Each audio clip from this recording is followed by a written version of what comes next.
Ojúmọ́ ayọ̀ fún gbogbo olólùfẹ́ mi ọmọ yín olólùfẹ́ yín Olúayé.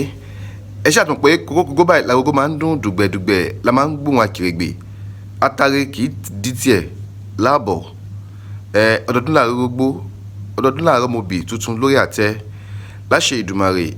Ọ̀rọ̀ wa yóò máa já sọpẹ́ lójoojúmọ́ ni, ìdùnnú wa yóò máa lékún lójoojúmọ́ ni. Ìwọ̀nba tó kù kí ọdún 2025 kó parí, inú ayọ̀ inú ìdùnnú la máa wà, ayọ̀ wa á máa kún. Ọ̀rọ̀ bí ò pọ̀ láàárọ̀ yìí, mo fẹ́ ṣe àwọn ìbéèrè kan lórí Fuji ni. Àwọn ọ̀rọ̀ yẹn kò yé mi tó, ṣùgbọ́n bó ṣe yé mi màá ṣàlàyé ẹ̀. Ẹni tó bá wá yé jù mí lọ, mo fẹ́ kẹ́ ẹ bá mi ṣàlàyé sínú comment section lọ́dọ̀ yín. Wọ́n ti máa ń sọ pé, mo ti máa ń gbọ́ ọ̀pọ̀lọpọ̀ máa ń padà béèrè lọ́wọ́ mi pé Ìbàdàn ló ní Fuji, Ìbàdàn ló ní Fuji. As how now? As how? Bí àṣà táwọn èèyàn ń dá, as how? Ìbàdàn ló ní Fuji báwo? Ìyẹn ni ò yé mi tó, mo fẹ́ káwọn èèyàn kọ́ là mí lọ́yẹ̀ lórí ẹ̀. Níwọ̀nba bó ṣe yé mi mọ́,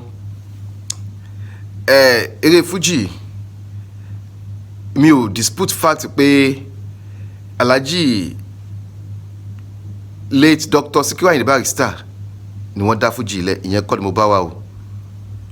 Ọ̀rọ̀ mi ò lọ síbi creator of Fuji o, ẹ má ṣì mí gbọ́ o.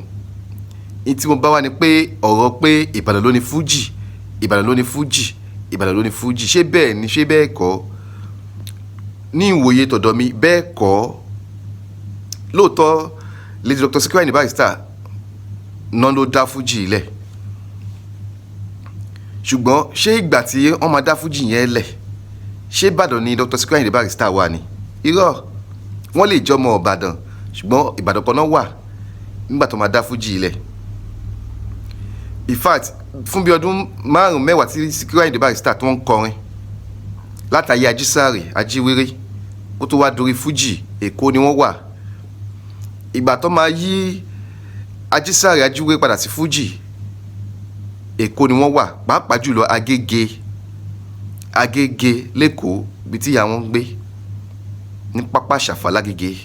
Mi ò tó pátán mọ̀tọ́mọdé ò bá bátàn á bá àrọ̀bá sì rè bàbá àtọ̀ ní. Èkó ni wọ́n wà. Ẹ̀kejì, ìgbà tí Dr. Sikiru Ayinde Barrister tó máa define Fuji tiwọn, wọ́n ní Fuji is the combinations of different kind of music genre. Tí sakara wà nú ẹ̀, tápàlà wà nú ẹ̀, tí jùjú wà nú ẹ̀. Tẹ́ bá sì gbogbo àwọn tó ń kọrin tí Dr. Sikiru Ayinde Barrister tó papọ̀ tó wá pè ní Fuji nígbà yẹn, ẹ máa rí pé ọ̀pọ̀lọpọ̀ àwọn olórin Èkó ni wọ́n wà. Bí King Sunny Adé, bí Ebenezer Obey, bí àwọn Òsèní Èjìrẹ́, bí àwọn Lẹ́gàlí Múkáìbá, bí àwọn Sàkálà Ìgbàdé. So gbogbo wọn Èkó ni wọ́n wà, Èkó náà wà. Àwọn tó parapọ̀ tó di Fuji nìyẹn, Èkó ni wọ́n wà. Ẹni tó sì dálẹ̀ náà Èkó náà ni wọ́n wà. Lábẹ́ òfin kẹrẹ téèyàn bá ti gbébì kan 10-15 years ó ti dọmọ ọbẹ̀ yẹn nìyẹn. So ìgbà tó ń create Fuji, Èkó ni wọ́n wà. Níwòye tèmi, Èkó ló ní Fuji, kì í ṣe Ìbàdàn ló ní Fuji o. Èkó ló ní Fuji, ló lérè Fuji. Téèyàn bá tẹ̀fẹ̀ lé claim pé àwọn làwọn lérè Fuji, Èkó ló máa lé claim pé Èkó ló lérè Fuji. Ìsàlẹ̀ Èkó, Mushin, Agége, àwọn tó máa pè pé eré Fuji àwọn làwọn ní. Torí àwọn ló ń jíwéré náà ṣeré Ajíwéré Ajísàrè. Ìsàlẹ̀ Èkó ní Mushin l'Ágége àwọn tó ń ṣe nìyẹn. Tàbá ti sọ pé wọ́n pa nǹkan pọ̀ rẹ́bẹ̀ẹ́ni tó dálẹ̀ ṣe bọ́ define ẹ̀. Gbogbo àwọn tó pa gbogbo àwọn orin tó mú papọ̀ yẹn, Èkó ni wọ́n ti ń kọ́, Èkó ni wọ́n ti ń ṣeré wọn. Eré tí Ìbàdàn ní, Ìbàdàn ló ní dùndún àti ṣẹ̀kẹ̀rẹ̀. Kọ́lọ́n kó fọ̀run kẹ́ bàbá wa Tátàlù Àlàmú. Àwọn eré Ìbàdàn nìyẹn. Tátàlù Àlàmú àwọn náà ń ṣeré dùndún ṣẹ̀kẹ̀rẹ̀. Eré Ìbàdàn nìyẹn. Kọ́lọ́n kó fi ọ̀run kẹ́ bàbá wa late Dáúdà Akànmú Epo Àkàrà. Àwúrèbe, àwọn eré Ìbàdàn nìyẹn.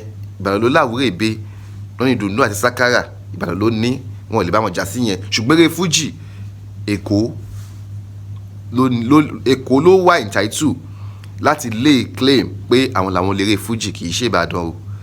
ẹ lólùfẹ́ mi wá ṣe rí lójú sí yín ẹ bá mi drop comment sínú comment section ẹ jọ̀ọ́ ẹ mọ̀ pé ọmọ kékeré ni mí èmi náà ṣe ń kọ́gbọ́n ni mo ṣe ń kẹ́kọ̀ọ́ ni I just love history most especially educative one among it so ẹ drop comment section yín comment sínú comment section orúkọ mi tí ì padà lólùfẹ́ yín ọmọ yín náà ni ọmọ yín àyànfẹ́ yín tẹ́ ẹ̀ ṣe tàdánù ẹ ṣàtìmọ̀ pé ọmọdé ò ní bínú kó fowó jóná àwọn àgbààgbà ò ní bínú kó mẹ́yẹn díẹ̀ kó fi sọ̀kò sọ́jà ẹ foríjì mi tabarẹ̀ tí bá ti sọ ní ọ̀rọ̀ yẹn ẹ dáríjì mi ọmọ yín náà ni mí ẹ ṣé I love you all see you on this same channel next time bye bye I love you all.